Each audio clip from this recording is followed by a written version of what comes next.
الیس اللہ بکاف عبدہ، کیا اللہ اپنے بندے کے لیے کافی نہیں ہے؟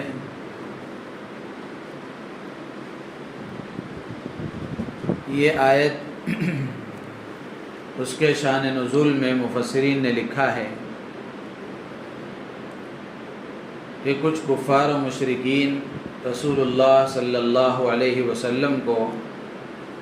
اور حضرات صحابہ کرام رضوان اللہ تعالی علیہم اجمعین کو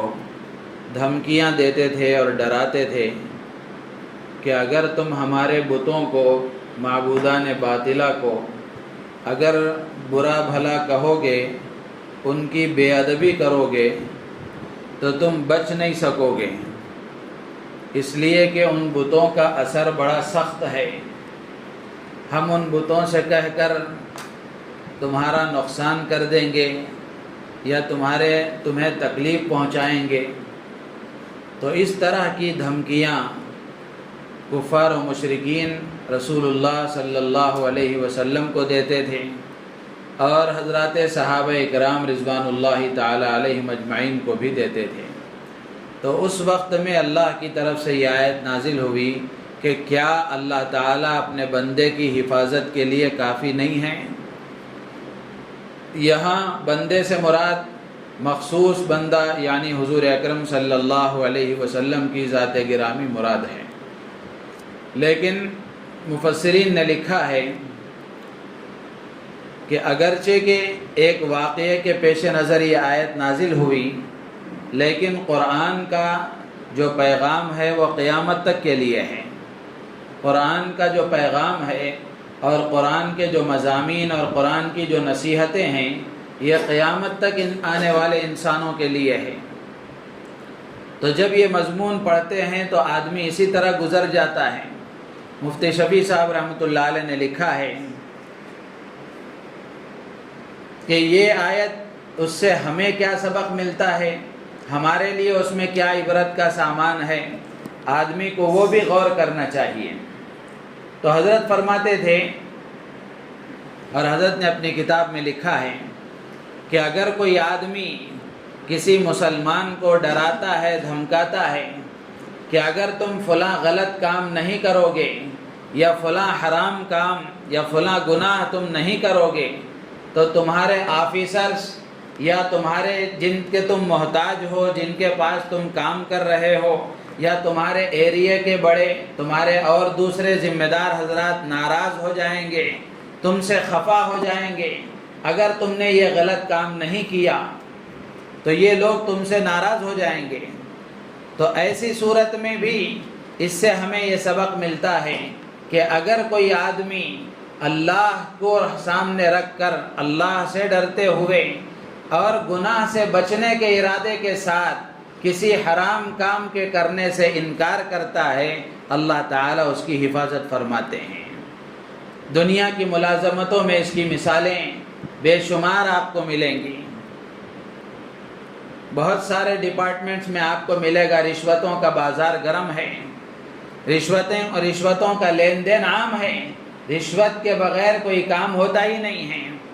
اب معاملہ ایسا ہے کہ چھوٹا رشوت لے تو بڑے کے پاس پکڑ ہو سکتی ہے، یا پھر بڑا رشوت لے تو چھوٹے احتجاج کر سکتے ہیں۔ امکان ایسا ہو سکتا ہے، لیکن یہاں کوئی امکان نہیں ہے، اس لیے کہ سب مل بانٹ کر کھاتے ہیں، سب آپس میں مل بانٹ کر کھاتے ہیں۔ بڑا لیتا ہے تو چھوٹوں کو بھی دیتا ہے، چھوٹے لیتے ہیں تو بڑے تک بھی پہنچاتے ہیں۔ تو جس کے نتیجے میں اگر کوئی ایماندار آدمی اور اگر کوئی امانت دار آدمی کوئی بغیر رشوت کے کام کرنا چاہے تو جو لوگ رشوت کے عادی ہو چکے ہوتے ہیں، رشوت کے لین دین کی جن کو عادت پڑ گئی ہوتی ہے، وہ لوگ اس کو ڈراتے اور دھمکاتے ہیں کہ بغیر رشوت کے اگر تم کام کرو گے تو اوپر تمہارے یجمان ناراض ہو جائیں گے،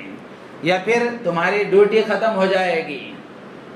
تمہارا جاب ختم ہو جائے گا، یا تمہاری جان کو خطرہ ہے، تمہیں تکلیف پہنچ سکتی ہے، کسی طرح کا تمہارا نقصان ہو سکتا ہے۔ تو ایسے موقع پر اگر کوئی آدمی اللہ کو حاضر و ناظر رکھ کر اور اللہ سے ڈرتے ہوئے اس غلط کام کا انکار کر دیتا ہے اور سامنے والے کے ڈرانے دھمکانے سے متاثر ہوئے بغیر اس غلط کام سے اپنے آپ کو بچا لیتا ہے تو اللہ تبارک و تعالی اس کی حفاظت فرماتے ہیں، سامنے والا اس کو نقصان نہیں دے سکتا۔ ایسے وقت میں بھی اللہ کا یہ فرمان آدمی سوچے کہ الیس اللہ بکاف عبدا، کیا کوئی بندہ اللہ سے ڈر کر، اللہ کو حاضر و ناظر جان کر، اللہ کے حکم کے مطابق زندگی گزارنے کے ارادے سے کسی غلط کام کو ٹھکرا دیتا ہے، کسی غلط کام سے اپنے آپ کو بچا لیتا ہے، اور بچانے کے نتیجے میں کسی بندے سے کوئی نقصان پہنچنے کا امکان ہو،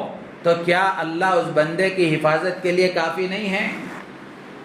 کیا اللہ تعالیٰ اس بندے کی حفاظت نہیں فرمائیں گے؟ ضرور اللہ تعالیٰ حفاظت فرمائیں گے۔ تو اس سے آیت سے پیغام ملتا ہے کہ زندگی کے کسی بھی مرحلے میں آدمی کو اگر کسی مسلمان کو کوئی غلط کام پر آمادہ کرے، غلط کام کی ترغیب دے اور وہ غلط کام نہ کرنے پر اسے ڈرائے اور دھمکائے، تو آدمی کو اللہ کی ذات پر نظر رکھتے ہوئے اس غلط کام سے اپنے آپ کو بچانا چاہیے، اپنے آپ کو دور رکھنا چاہیے، اس لیے کہ اگر وہ سامنے والے کے نقصان کا امکان ہوتے ہوئے بھی اللہ کی ذات پر نظر رکھتے ہوئے غلط کام سے اپنے آپ کو بچا لیتا ہے، اللہ تعالیٰ اس کی حفاظت فرما دیتے ہیں۔ ایسا نہیں کہ بھئی یہاں تو ماحول ایسا ہی ہے، سب مل بانٹ کر کھاتے ہیں، چلو سب ایک حمام میں پورے ننگے ہیں، سب کا معاملہ ایسا ہی ہے، ایسا نہیں، بلکہ امانت داری، ایمانداری، یہ آدمی اپنے اعتبار سے، ہر آدمی اپنے اعتبار سے فکر کرے، ہر آدمی اپنے اعتبار سے فکر کرے، کوشش کرے۔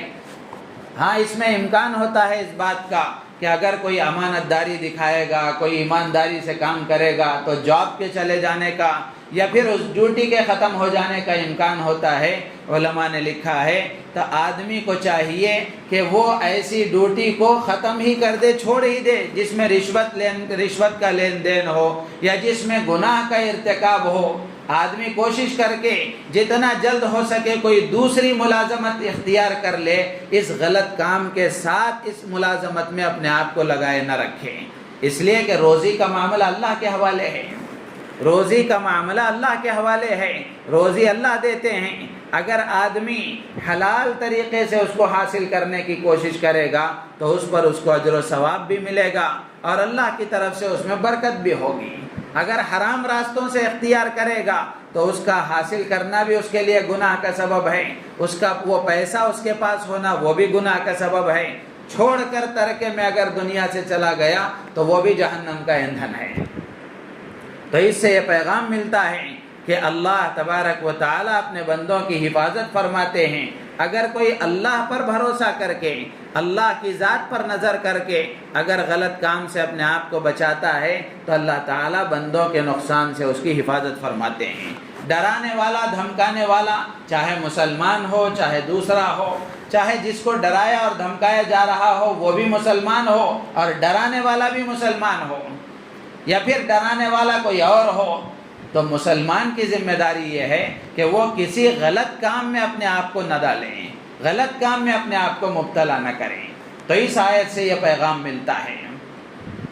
اسی طریقے سے ایک دوسری آیت ہے سورہ زمر کی، تقریباً 53-50 پر 3ویں آیت ہے، قُلْ يَا عِبَادِيَ الَّذِينَ أَسْرَفُوا عَلَىٰ أَنفُسِهِمْ لَا تَقْنَطُوا مِن رَحْمَةِ اللَّهِ إِنَّ اللَّهَ يَغْفِرُ الذُّنُوبَ جَمِيعًا إِنَّهُ هُوَ الْغَفُورُ الرَّحِيمُ۔ اس آیت کا ترجمہ یہ ہے، اللہ تعالیٰ نبی کی زبانی کہلواتے ہیں کہ نبی جی فرما دیجئے، اے میرے وہ بندو جنہوں نے اپنے آپ پر زیادتی کی ہے، ظلم کیا ہے۔ کس طرح ظلم کیا ہے؟ اللہ کی نافرمانی کر کے، گناہوں پر گناہ کر کے جنہوں نے اپنے آپ پر ظلم کیا ہے، گنہگار بندوں سے خطاب کر کے اللہ تعالیٰ فرماتے ہیں کہ لا تقنطوا من رحمت اللہ، اللہ کی رحمت سے مایوس مت ہو جاؤ، اللہ کی رحمت سے مایوس مت ہو جاؤ۔ ان اللہ یغفر الذنوب جمیعا، بے شک اللہ تعالیٰ تمام گناہوں کو معاف فرما دے گا۔ انہ هو الغفور الرحیم، اس لیے کہ وہ بڑا معاف کرنے والا، بڑا رحم کرنے والا، مہربان ہے۔ اللہ تعالیٰ کو اپنے بندوں سے بہت محبت ہے، اللہ تعالیٰ اپنے بندوں کو بہت چاہتے ہیں، اور اللہ تعالیٰ کی رحمت ہر وقت بندوں کی طرف متوجہ رہتی ہے۔ تو بندوں پر اللہ کی رحمت اور اس کے فضل و احسان میں سے یہ بھی ہے کہ اللہ تبارک و تعالی نے گنہگاروں کے لیے، مجرموں کے لیے، نافرمانوں کے لیے، اس کی نافرمانی کرنے والوں کے لیے توبہ کا دروازہ ہمیشہ کھلا رکھا ہے۔ توبہ کا دروازہ ہمیشہ کھلا رکھا ہے، بلکہ بار بار اللہ تعالیٰ بندے کو دعوت دیتے ہیں، بلاتے ہیں، توبہ کی ترغیب دیتے ہیں، بار بار اس کو بلاتے ہیں۔ روزانہ تہجد کے وقت میں اللہ کی طرف سے ندا لگائی جاتی ہے۔ قرآن میں بے شمار جگہوں پر اللہ نے بندوں کو توبہ کی دعوت دی ہے۔ وَتُوبُوا إِلَى اللَّهِ جَمِيعًا أَيُّهَا الْمُؤْمِنُونَ لَعَلَّكُمْ تُفْلِحُونَ، اے ایمان والو اللہ کی طرف رجوع کر لو، اللہ سے توبہ کر لو تاکہ تم کامیاب ہو جاؤ۔ ایسے بے شمار آیتیں قرآن میں ہیں جس میں اللہ تعالیٰ بندوں کو توبہ کی دعوت دیتے ہیں، توبہ کی دعوت دیتے ہیں۔ تو گنہگار کو اللہ تبارک و تعالیٰ مایوس ہونے نہیں دیتے، مایوس ہونے نہیں دیتے، بلکہ اس کے دل میں ہمیشہ امید کا ایک چراغ اللہ تعالیٰ روشن کرتے ہیں کہ مایوس ہونے کی کوئی ضرورت نہیں ہے، اس لیے کہ اگر تو نے آسمان و زمین کے درمیان میں جتنی خالی جگہ ہے اتنے گناہ بھی اگر تو نے کر لیے، اللہ کی رحمت اس سے بڑی ہے، اللہ کی رحمت اس سے بڑی ہے۔ بندہ کتنا ہی گناہ کیوں نہ کر لے، لیکن اللہ کی رحمت کے مقابلے میں اس کے گناہ کی کوئی حیثیت نہیں ہے۔ اللہ تعالیٰ چاہتے ہیں کہ بندہ اللہ کی طرف متوجہ ہو جائے، اللہ تعالیٰ چاہتے ہیں کہ بندہ اللہ کی طرف متوجہ ہو جائے، گناہوں سے توبہ اور استغفار کر لیں، تو مایوس ہونا یہ مناسب نہیں ہے۔ حضرت عبداللہ ابن عباس رضی اللہ تعالیٰ عنہما فرماتے ہیں کہ یہ آیتیں اس وقت نازل ہوئی جب قریش میں کچھ لوگ قتل اور زنا جیسے بہت سارے گناہوں میں مبتلا ہو گئے۔ جب اللہ کے نبی علیہ الصلاۃ والسلام ان کے سامنے دین کی باتیں بتایا کرتے تو وہ لوگ کہا کرتے تھے کہ آپ جس بات کو پیش کر رہے ہیں وہ بڑی اچھی باتیں ہیں، وہ ہمیں پسند آتی ہیں، لیکن ہمارے گناہ اتنے ہیں کہ وہ معاف ہو سکتے ہیں یا معاف نہیں ہو سکتے۔ تو اس طرح جب مایوسی کی کیفیت ان کے اندر پیدا ہوتی ہے تو اللہ کی طرف سے یہ آیتیں نازل ہوتی ہیں کہ بندہ توبہ کر لیتا ہے، اللہ تبارک و تعالیٰ اس کے سارے گناہوں کو معاف فرما دیتے ہیں، زندگی بھر کے گناہوں کو معاف فرما دیتے ہیں۔ کتنا بڑا پاپی کیوں نہ ہو، دنیا والے اس کو کتنے ہی تانے کیوں نہ دیتے ہوں، لیکن اگر بندہ ندامت اور شرمندگی کے ساتھ ایک قطرہ آنسو کا اللہ کے سامنے بہا دیتا ہے، اللہ تبارک و تعالیٰ اس کے سارے گناہوں کو معاف فرما دیتے ہیں۔ اللہ کی رحمت بڑی ہے۔ بعض ایمان سے محروم لوگوں نے اللہ کے نبی علیہ الصلاۃ والسلام کے سامنے یہ خیال ظاہر ہوا کہ ان کو یہ خیال ہوتا تھا کہ اللہ کے نبی جو بات بتا رہے ہیں، ایمان کی دعوت دے رہے ہیں، یقیناً بڑی اچھی باتیں ہیں، لیکن ہم نے گناہ اتنے کیے ہیں کہ وہ معاف بھی ہو سکیں گے کہ نہیں ہو سکیں گے۔ تو اس طرح کا خیال جب ان کے اندر آتا تھا تو اللہ کی طرف سے یہ آیتیں نازل ہوئی کہ لا تقنطوا من رحمت اللہ، اللہ کی رحمت سے مایوس مت ہو جاؤ، اس لیے کہ اللہ کی رحمت سے وہ مایوس ہو جس کو اللہ پر یقین نہ ہو، اللہ کی رحمت سے وہ مایوس ہو جس کا کوئی خدا نہ ہو۔ ہمارا خدا مہربان ہے، ہمارا خدا رحیم ہے، رحمان ہے، ہمارا خدا کروڑوں ماؤں سے زیادہ محبت کرنے والا ہے اپنے بندوں سے۔ قرآن میں دوسری جگہ اللہ نے فرمایا اِنَّهُ لَا يَيْأَسُ مِن رَّوْحِ اللَّهِ إِلَّا الْقَوْمُ الْكَافِرُونَ، اللہ کی رحمت سے مایوس تو کافر ہوتا ہے، مسلمان اللہ کی رحمت سے کبھی مایوس نہیں ہوتا، اس لیے کہ اسے ہمیشہ یہ احساس رہتا ہے کہ میرا خدا مہربان ہے، میرا خدا رحیم و رحمان ہے، اور میرا خدا کروڑوں ماؤں سے زیادہ محبت کرنے والا ہے۔ میں ذرا اس کی طرف متوجہ ہو جاؤں گا، اللہ تعالیٰ اپنی رحمت کے آغوش میں لے لیں گے، تو وہ کبھی بھی مایوس نہیں ہوتا۔ تو آج بھی بہت سارے لوگ ہیں، آپ ان کو ترغیب دیں گے، دعوت دیں گے، نماز کی دعوت دیں گے، روزے کی دعوت دیں گے، یا اچھے کاموں کی دعوت دیں گے، تو ایسے بھی مسلمان آپ کو ملیں گے جو زبان سے یہ کہتے ہوئے نظر آئیں گے، ارے مولوی صاحب اب کیا زندگی کا بڑا حصہ گناہوں میں گزر گیا، نہ راتیں ہماری اچھی گزری نہ دن ہمارے اچھے گزرے، زندگی بھر گناہوں میں گزر گئی، اب کیا عبادت کریں گے، کیا ہماری عبادتیں قبول ہوں گی، اتنے گناہ ہیں کہ یہ کب معاف ہوں گے، کیا ہوگا؟ نہیں،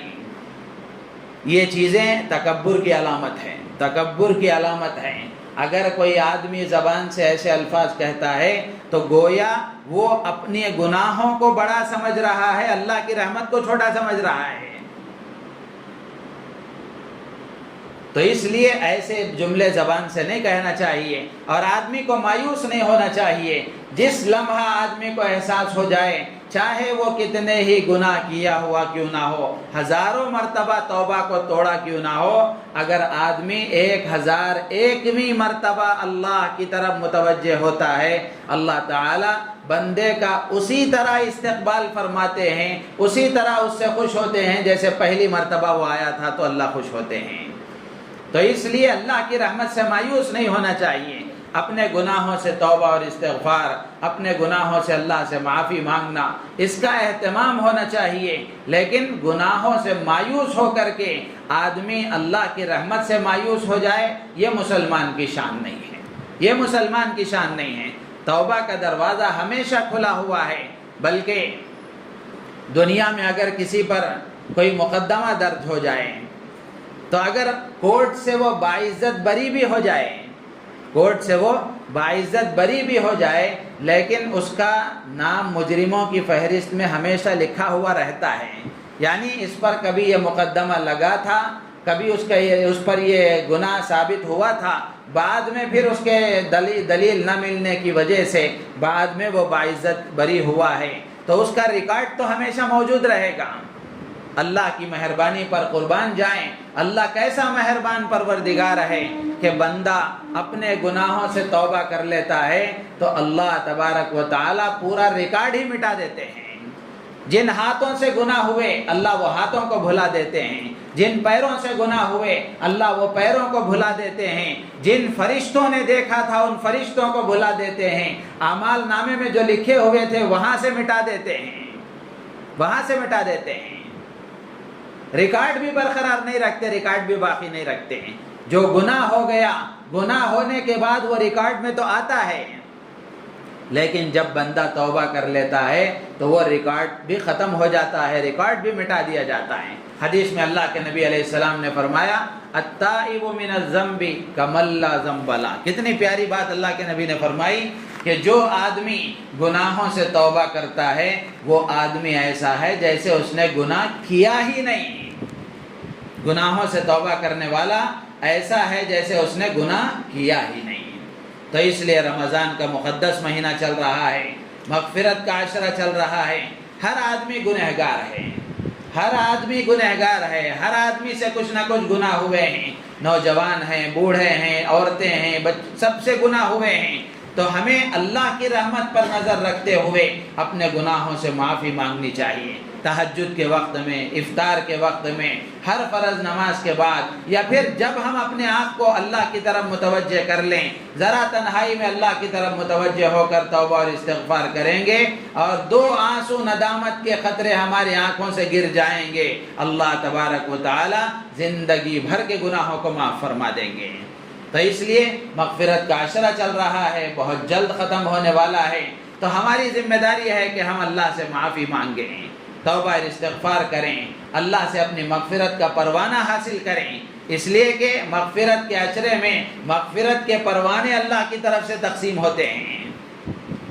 مغفرت کے پروانے تقسیم ہو رہے ہیں۔ تو ہم میں سے ہر ایک کو بھی کوشش کرنا چاہیے کہ اللہ ہماری بھی مغفرت فرما دے، ہمیں ان خوش نصیب بندوں میں اللہ تعالیٰ شامل فرما دے جن کے اللہ تعالیٰ مغفرت فرماتے ہیں، جہنم سے آزادی عطا فرماتے ہیں۔ تو ایسے خوش نصیب بندوں میں اللہ تعالیٰ ہمیں شامل فرما دے۔ اس کے لیے آدمی کو اپنے گناہوں پر نظر رکھتے ہوئے گناہوں سے معافی مانگنا چاہیے، نگاہ اللہ کی ذات پر، اللہ کی رحمت پر ہونا چاہیے کہ اللہ کی رحمت میرے گناہوں سے ہزاروں کروڑوں درجے بڑی ہے، میرے گناہ کی کیا اوقات ہے، ایک آنسو کا خطرہ زندگی بھر کے گناہوں کو ختم کر دیتا ہے۔